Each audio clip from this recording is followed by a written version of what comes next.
Screen पे एक article देख रहे हैं। अभी दुनिया भर में चर्चा हो रही है। अल जजीरा जैसे न्यूज चैनल भी, जो कि अक्सर अगर आप देखेंगे तो भारत के खिलाफ ही छापते रहते हैं, लेकिन इस न्यूज एजेंसी ने भी ये छापा है भारत का एक्सपोर्ट 20% तक बढ़ा है ट्रंप के व्यापार युद्ध के बावजूद। अभी दुनिया भर में ये प्रश्न उठ रहा है कि भारत सफल कैसे हो रहा है, और इन सब के बीच में देखने को मिल रहा है कि डोनाल्ड ट्रंप ने भी अब सुर बदलना शुरू कर दिया है। जानेंगे क्या भारत के लिए फायदेमंद है या फिर भारत के लिए और भी बड़ी समस्या आने वाली है। जियोपॉलिटिक्स में बहुत कुछ चल रहा है। हमेशा की तरह वर्ल्ड मिरर के इस एपिसोड में जानने को मिलेगा बहुत कुछ। आइए जानते हैं इन खबरों को विस्तार से। स्क्रीन पे एक वीडियो है, इस वीडियो को मैं चाहती हूँ आप सुने।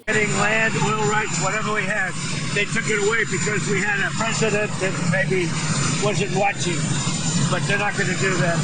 We want it back. They took our oil rights. We had a lot of oil there.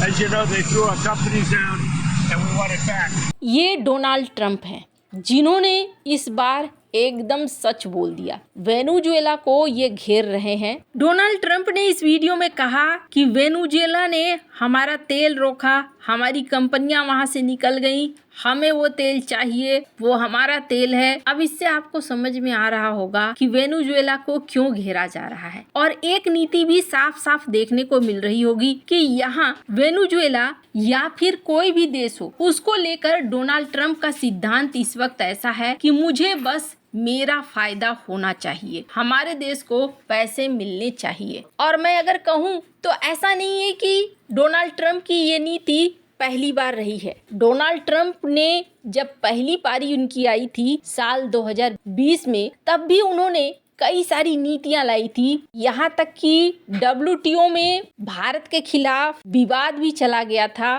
साल 2019 में भारत के साथ GSP के एग्रीमेंट को भी तोड़ दिया था। भारत के ऊपर से GSP लाभ हटा लिया था। ट्रंप की पहली पारी में भी इस तरह की चीजें हुई हैं। ट्रंप एक बिजनेसमैन है और पैसे पर फोकस ज्यादा है। लेकिन इस समय अगर भारत की बात करें तो भारत के साथ व्यापार वार्ता अभी तक फाइनल नहीं हुई है। हालांकि सारे उम्मीद लगा रहे हैं कि फाइनल हो जाएगी, पर अब देखना होगा कब तक फाइनल होती है। पर इन सब के बीच में डोनाल्ड ट्रंप का एक नया फॉर्मूला निकल कर आया है, जिसके बाद लोग कह रहे हैं कि क्या इसमें भारत भी प्रभावित होगा। स्क्रीन पे एक आर्टिकल देख रहे हैं। कौन है ये शख्स?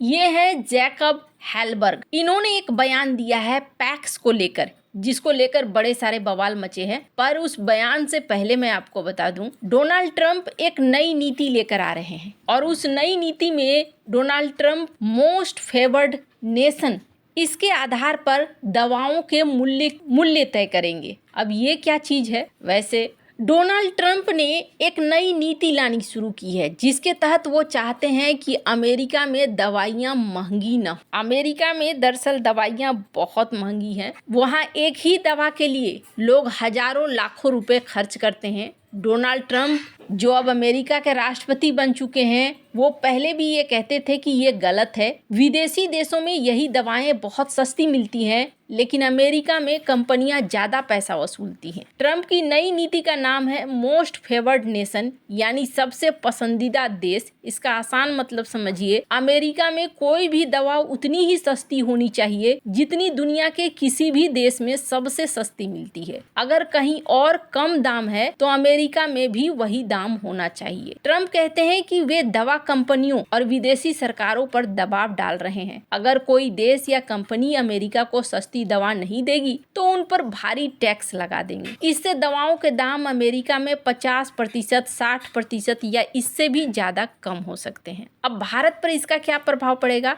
भारत दुनिया का सबसे ज्यादा सस्ती दवाएं बनाता है, बेचता है। हमारी कंपनियां जैसे सन फार्मा, सिप्ला, डॉक्टर रेड्डी अमेरिका को बहुत सारी जेनरिक दवाएं यानी पेटेंट खत्म हो चुकी सस्ती दवाएं भेजती है। अगर ये नियम सख्ती से लागू हुए तो हो सकता है ये भारतीय कंपनियों पर भी लागू हो। अगर ये जेनरिक दवाओं पर लागू होते हैं तो वैसे तो जेनरिक दवाएं पहले से ही सस्ती हैं, लेकिन अगर उन पर ये लागू करते हैं तो भारत के लिए मुश्किल ये हो सकती है कि भारत को अपनी दवाओं का दाम कम करना पड़े। और अगर ये सिर्फ ब्रांडेड दवाओं पर होती है तो भारत के लिए फायदा होगा। फायदा ये होगा कि जेनरिक दवाओं के ऑर्डर यानी सस्ते दवाओं के ऑर्डर और भी ज्यादा मिलने शुरू हो जाएंगे। साल 2020 में ट्रंप पहली बार यही नियम लाने की कोशिश कर रहे थे, लेकिन उस समय कोर्ट और कंपनियों ने रोक दिया था। अब फिर से ला रहे हैं। खैर, अब इसका क्या प्रभाव पड़ता है वो तो देखने वाली बात होगी, पर इन सब के बीच में कुछ सुर बदलते हुए नजर आ रहे हैं अमेरिका के। आपको याद होगा अभी बहुत हो हल्ला मचा था, भारत में भी विपक्षी दलों ने ये प्रश्न किया था कि पैक्स सिलिका नामक जो नया गठबंधन बना, जिसमें सिलिकॉन सप्लाई चेन को सुरक्षित करने, इसके अलावे critical minerals, energy input, advance manufacturing, semiconductor, artificial intelligence, infrastructure और लॉजिस्टिक, इनको शामिल किया गया ताकि चाइना पर निर्भर हुए बगैर